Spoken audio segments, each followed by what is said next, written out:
అందరికీ నమస్కారం. మొన్న జరిగిన ఎన్నికల్లో బీజేపీ, జనసేన, తెలుగుదేశం కూటమి తరఫున శ్రీకాకుళం నియోజకవర్గంలో ఎమ్మెల్యే అభ్యర్థిగా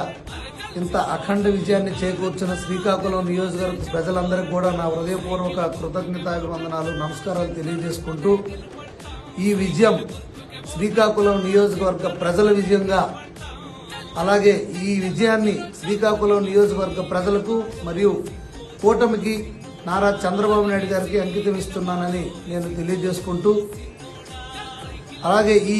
ఏదైతే మేము చేయబోయే కార్యక్రమాలన్నీ కూడా